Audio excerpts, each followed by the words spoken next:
नमस्कार। ज्योतिष संसार देखने वाले सभी दर्शकों का मैं पंडित राजन शर्मा हार्दिक अभिनंदन करता हूँ। प्रिय दर्शकों, बात आपसे शुरू की हुई है शनि और राहु के मेल की, जो कि तुला राशि में होगा। तुला राशि में शनि और राहु लगभग 23 दिसंबर से मिल जाएंगे और राहु एक राशि में 18 महीने रहता है। नोट कर लीजिए, 1.5 वर्ष राहु और केतु एक ही राशि में अपना डेरा जमा कर रखते हैं। और अब ये शनि और राहु की जो जोड़ी है तुला राशि में, बड़ी ही महत्वपूर्ण है। इसके फल बड़े मज़ेदार होंगे। अचानक लाभ भी होंगे, अचानक हानि परेशानी का भी योग बन सकता है। क्योंकि आप सब लोगों को मैं पिछले कई वर्षों से ही समझाता आ रहा हूँ कि राहु जिस ग्रह के साथ मिल जाता है उस ग्रह की प्रकृति को अपने अंदर समा लेता है और उस ग्रह की नेचर में अपनी कुटिलता डाल देता है। राहु छद्म वेशधारी है। राहु चाहे चंद्रमा के साथ मिले, चाहे सूर्य के साथ, चाहे गुरु शुक्र के साथ, बुध के साथ, मंगल के साथ, चाहे शनि के साथ, ये उन ग्रहों में अपना प्रभाव डाल देता है और उन ग्रहों की जो शक्तियां हैं वो अपने ऊपर आवरण में ले लेता है। राहु की जो उत्पत्ति है उसे ही आप समझेंगे तो आप समझ जाएंगे कि ये वह मायावी ग्रह है जिसे तरह तरह के रूप रचने आते हैं, स्वांग रचने आते हैं।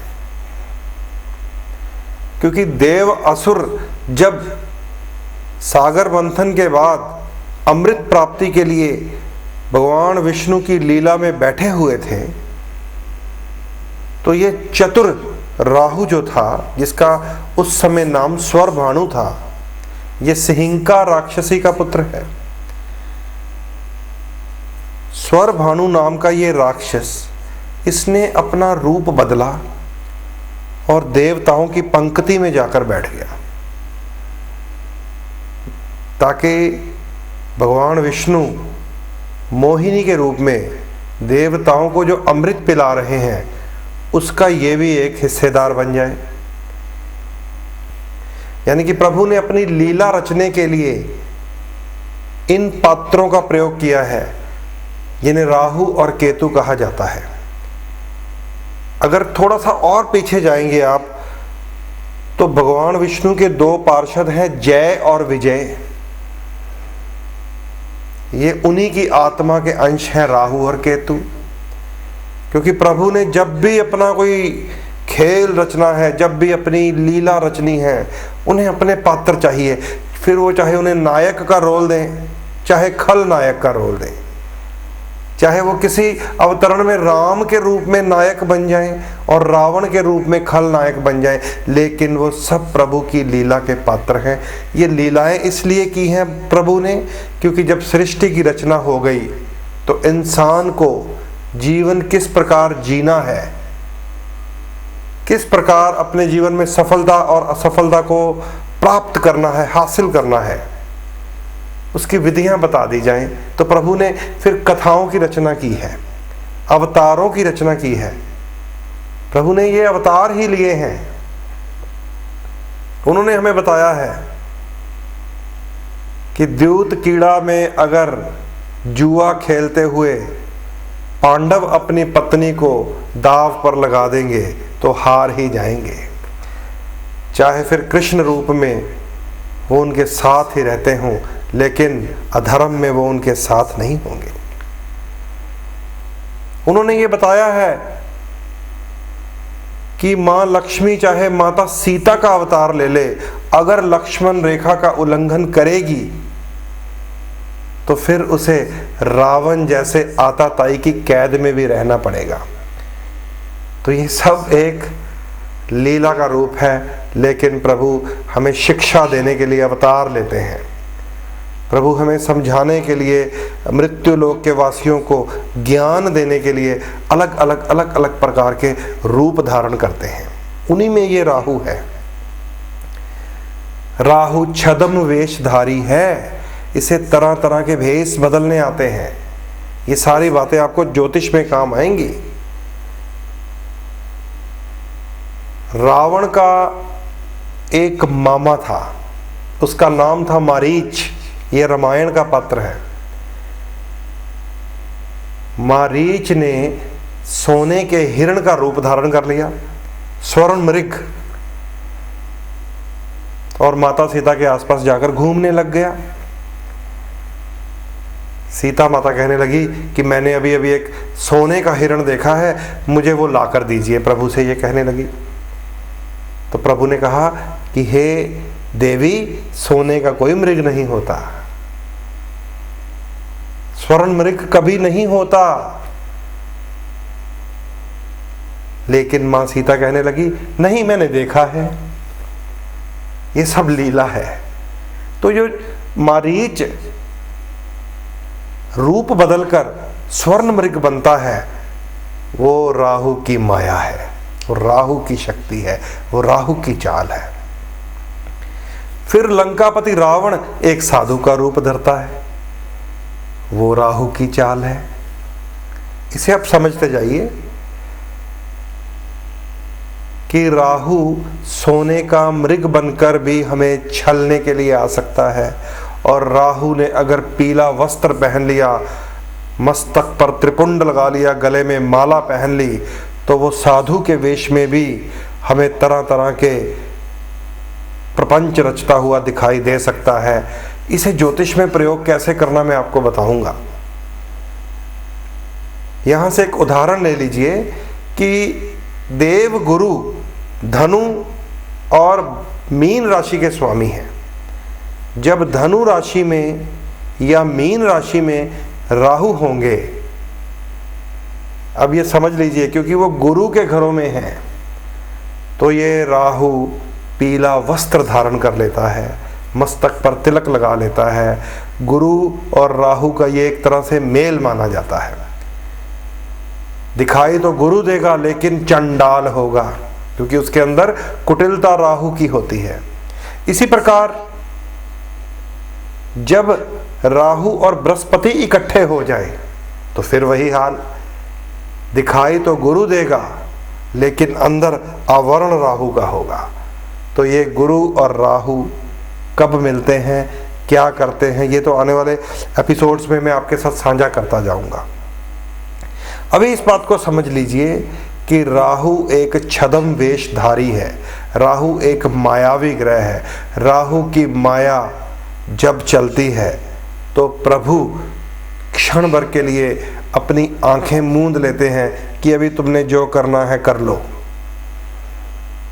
प्रभु क्षण भर के लिए आंखें मूंद लेते हैं। वही ये लीला करवाते हैं कि पांडव अपनी पत्नी को दाव पर लगा बैठते हैं। सीता माता अपने देवर लक्ष्मण को भेज देती है, जाओ मुझे भगवान राम की आवाज़ आई है बचाने की, और फिर लक्ष्मण रेखा लांघ जाती है। तो प्रभु ने उस समय आंखें मूंदी हुई हैं कि जरा ये होने दो, मैं बाद में आऊँगा इस लीला में। तो राहु की वो सहायता लेते हैं, राहु से वो अपना कार्य करवाते हैं एक तरह से। इन बातों को आप नोटिस में लेते आइए। आपके मैं ज्योतिषीय आधार के ऊपर जो भी मैं आपको बताने का प्रयास करूंगा, उसे आप अपनी कुंडली के अनुसार समझते रहना कि कुंडली में राहु किस घर में है और उसने किसका वेश धारण कर लिया है। अब तक मैं आपको बता चुका हूं कि राहु महाराज 23 दिसंबर को शनि देव के साथ होंगे और शुक्र के घर में होंगे तुला राशि में 23 दिसंबर को। तो यहां पर भी वो एक रूप धारण करेंगे। शनि एक नीलमणि को कहा जाता है और राहु एक सर्प को कहा जाता है। यहाँ पर वो मणि वाले सर्प का रूप धारण करेंगे कि नाग के सर के ऊपर चमकती हुई मणि। और किसके घर में? शुक्र के घर में, तुला राशि में। लाभ भी बहुत दे सकते हैं, लेकिन मैंने आपको पिछले किसी रोज बताया था कि 99.9% लोगों को हानि ही देते हैं। लाभ दे सकते हैं अगर हम इस सिस्टम को समझ जाएं और शुक्र को कायम करके रखें, चरित्र से गिरे ना, शनि के इंसाफ को कायम करके रखें, झूठ, निंदा, चुगली से बचें। और शनि और राहु का मेल नशे की तरफ लेके जाता है, नशे की तरफ आकर्षित करता है, तो नशे से बचना पड़ेगा, धुएं से बचना पड़ेगा। जिसे बीड़ी, सिगरेट, हुक्का राहु का धुआं क्रिएट कर देता है, जिसे मदिरा, शराब, विस्की, बियर कहते हैं, वो शनि और राहु का मेल है। अगर वो हावी आपने कर लिया तो निश्चित रूप से शुक्र खराब हो जाता है। मैंने बहुत सारे लोगों को देखा है नर्तकियों के ऊपर नोट उड़ाते हुए। बहुत सारे लोगों को मैंने शादी ब्याह में या कई तरह के क्लब्स में, जैसा भी टीवी चैनल्स में हम देख लेते हैं, न्यूज़ चैनल्स के माध्यम से, नोट उड़ाते हुए नर्तकियों के ऊपर। वो कब होता है ये खेल? कब लक्ष्मी का अपमान करते हैं हम, निरादर करते हैं? जब हम नशा कर लेते हैं, जब हम किसी भी प्रकार के नशे को अपने ऊपर हावी कर लेते हैं, तो फिर शुक्र की मर्यादा को भंग कर देते हैं, अहंकार अंदर आ जाता है। तो फिर नोट जब हम ऐसे उड़ाते हैं, वो धन जिसको कमाने के लिए हम तरह तरह के सच, झूठ, छल, कपट, बेईमानी, ना जाने क्या क्या करते हैं, और जैसे ही नशा हावी होता है, उन नोटों की गड्ढियों को हम खोलकर उछालने में ज़रा भी देर नहीं लगाते। वहाँ पर हो जाती है शुक्र की मर्यादा भंग, शुक्र का अपमान, चरित्र से गिरना, निंदा चुगली करना, चोरी और झूठ। ये शनि के नियम है, क्योंकि वो एक न्यायाधीश है, उसे ना झूठ पसंद है, ना चोरी, ना निंदा, ना चुगली। और नशा, जिसको राहु का नकारात्मक प्रभाव कहते हैं। इन चीज़ों के प्रयोग से शनि और राहु का मेल शुक्र के घर में जाकर पूर्ण रूप से बर्बादी तक पैदा कर देता है। अब ये आपको समझना है कि आपको इस नागमणि योग से लाभ लेना है, या फिर शनि और राहु की प्रेत छाया की चाल में फंसकर अपना शुक्र बर्बाद करना है, अपना धन, अपना पैसा, अपना प्रेम, अपना परिवार, जिसे गृहस्थी भी शुक्र को कहा गया है, वो खराब भी हो सकती है। केवल आपको नियमों की जानकारी होनी चाहिए। इन सारे नियमों को मैं आने वाले एपिसोड्स में बांटने का प्रयास करूंगा आपसे। इन सब आने वाले एपिसोड्स को आप ध्यान से सुने, समझें। जो भी मैंने पर्सनली रिसर्च किया है, जो मेरा शोध है, पिछले 10 वर्ष लगातार लोगों की जन्म पत्रियाँ पढ़ के, लोगों से मिल के, उनके जीवन के हाल चाल, घटनाएं जान कर, राहु गुरु के साथ है, मंगल के साथ है, शुक्र के साथ है, शनि के साथ है, इन सब चीज़ों को देखा। और किन लोगों को मैंने राहु शनि, राहु शुक्र के बावजूद भी कामयाब देखा है, किन लोगों को मैंने पितृदोष, सर्पदोष, ऐसे योगों के बावजूद भी कामयाब देखा है। तो फिर मैंने उनके जीवन शैली को भी पढ़ा कि ये लोग कैसा जीवन जीते हैं। यही योग एक कंगाल की जन्मपत्री में है, यही योग इन ऐसे लोगों की जन्मपत्री में है जो समाज में प्रतिष्ठित हैं। इनके जीवन में क्या ऐसा परिवर्तन है कि ये तो इसी योग के कारण राजा बना हुआ है, दूसरा इसी योग के कारण रंक बना हुआ है। इस रिसर्च को मैं निचोड़ कर आपके सामने पेश करूंगा आने वाले एपिसोड्स में। तो शनि और राहु की ये युति बहुत ही दिलचस्प और रोचक होगी। प्रयास करूंगा मैं आपको पूरे सही विधि से इसका ज्ञान कराऊं, आपके लगन अनुसार बताऊं कि कहां पर ये ग्रह जाएंगे, कहां पर जाकर अपना प्रभाव देंगे, कैसा इनका इफेक्ट हमें मिलेगा। तो प्रिय दर्शकों, समय इजाज़त नहीं देता कि आपके साथ एक बार में ही सारी कथा खोल के रख दूं। कल आपको इसी शनि और राहु के संदर्भ में कोई ना कोई रोचक बात बताने का प्रयास करूंगा। आज अगर आप मुझसे मिलना चाहते हैं तो स्क्रीन पर आ रहे नंबर पर आप डायल करके अपॉइंटमेंट फिक्स कर सकते हैं, या टेलीफोनिक अपॉइंटमेंट लेना चाहते हैं तो उसके लिए भी आप इसी नंबर का प्रयोग कर सकते हैं। यही कहता हुआ अपनी वाणी को विराम लगाता हूँ। नमस्कार।